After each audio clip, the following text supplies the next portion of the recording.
We have details from last night's town council meeting on this episode of Barnstable Today. It's Friday, May 20th, 2016. I'm Sarah Mannel.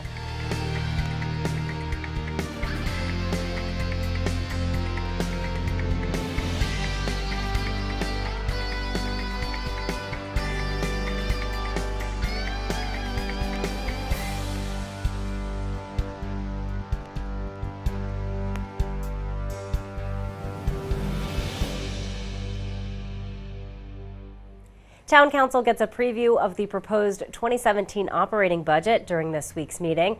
Town Manager Tom Lynch says the budget follows the priorities laid out by the Council. As you know, we use your Town Council strategic plan as a guide for us when we're preparing the budget. The Town Council has identified the 8 priority areas that contribute to our community's quality of life. Those strategic priorities areas recognize several strategies that contribute to improving the quality of life for our citizens and our visitors.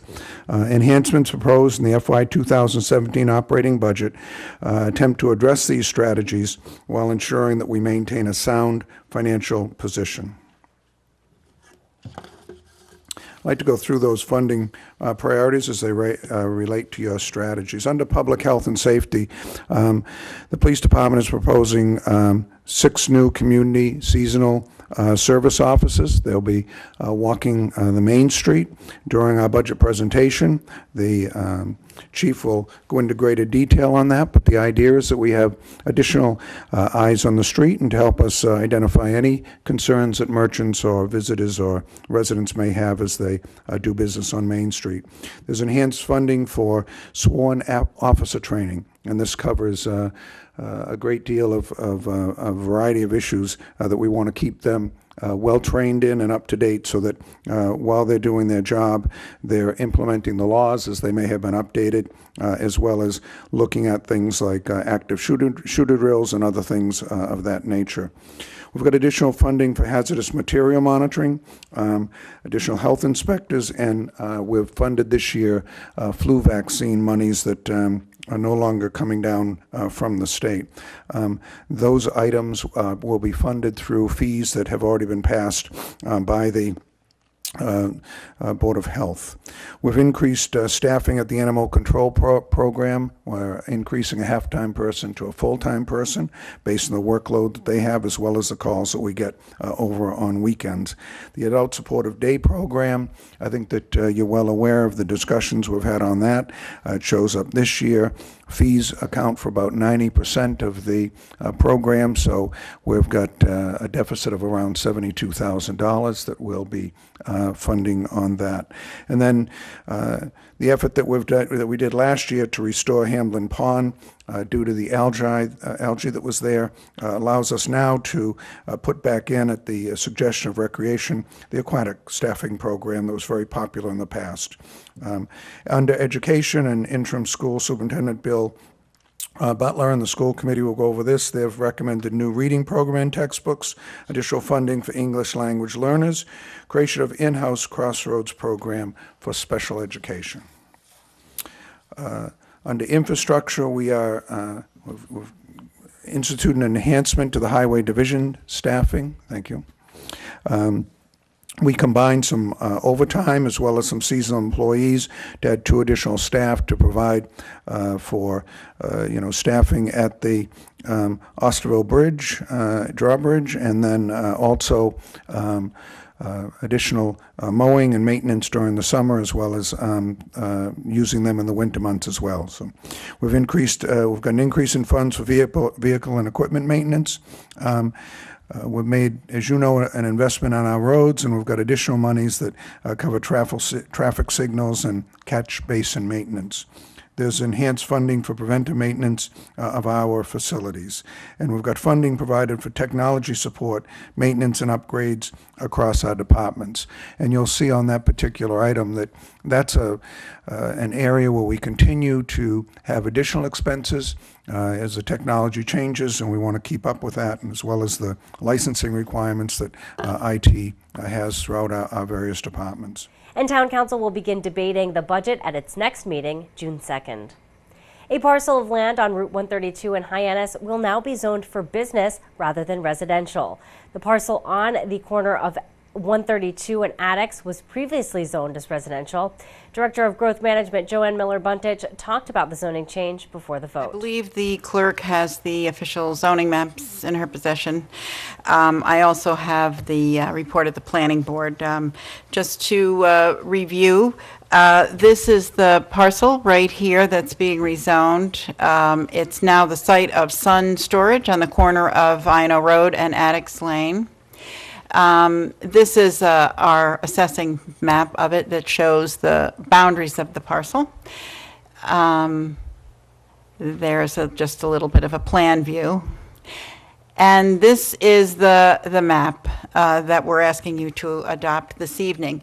GIS, as we have asked them to do, has included not only the parcel, but has drawn across the road so it includes the HB across the street to make it a continuous district. As you recall, we were before you about a year and a half ago to do the same activity for the parcels just to the east. And I want to be able to say that we won't be back here again. That is the golf course, and so I don't think we'll be rezoning any more of that. I have the report of the planning board, and then I'd be happy to answer any questions. April 26, 2016, dear President Grissetti, on April 25, 2016, the planning board held a duly posted and noticed public hearing on the above referenced proposed zoning amendment to extend the highway business district along I&O Road to include parcel 254015. At the close of the public hearing, a motion was made by Paul Curley and seconded by Holly Brockman Johnson to recommend adoption of this zoning amendment.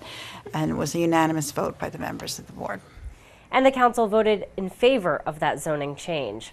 The council also approved a zoning change that will allow for more senior housing in Barnstable. Attorney Brian Dugdale urged the council to support the change before the vote. In terms of the zoning amendment itself, the zoning amendment will relax certain zoning regulations, things like building height, setbacks, landscape requirements, but it's only going to relax those for large-scale, age-restricted developments that happen to be located in the industrial zoning district, as well as the senior continuing care retirement community overlay district, which you can call the SCROD, SCRCOD, whatever you want to call it. That's the district. Now, although the zoning amendment will technically allow for more flexibility in terms of certain zoning requirements, in terms of the Village of Barnstable project, what it will allow for is a project that's actually substantially less impactful in terms of almost any measure, things like water and sewer resources, groundwater protection, overall building area, and lot coverage. To be more specific, the existing permits and approvals for the Village of Barnstable project were obtained in 2011. At that time, the project was planned to include 340 residential units. Those were going to be a mix of independent living and assisted living. In addition, there was going to be a 60-bed skilled nursing facility. The current project is substantially the same in that it proposes 340 residential units, but no skilled nursing facility. These units will also be age restricted, and they're going to be active adult or assisted living units. Now, one of the reasons that we're here tonight to discuss a zoning amendment as opposed to using the existing permits is that the existing zoning and permitting regime that's in place does not allow for project phasing that's consistent with current financing conditions. Right now, Graystar has lined up financing for an initial phase of 225 units of active adult living. Those are pretty much ready to move forward, but without the zoning amendment, anyone trying to develop the current project would essentially have to underwrite not only the 225 units, but also the additional 115 residential units, as well as a 60-bed skilled nursing facility. In today's current lending environment, and due to state regulations affecting skilled nursing facilities, that would be difficult, if not impossible, to achieve. So this zoning amendment will make some surgical changes that would allow the project to move forward. And the Town Council voted unanimously to allow for more senior housing. Well, be sure to tune in to our hour-long news program, Barnstable This Morning, weekdays at 8 a.m. On Monday's show, we will chat with Town Manager Tom Lynch. We'll hear from Superintendent of Schools Bill Butler. Plus, we'll have all the news and information you need. For Barnstable Today, I'm Sarah Mannel.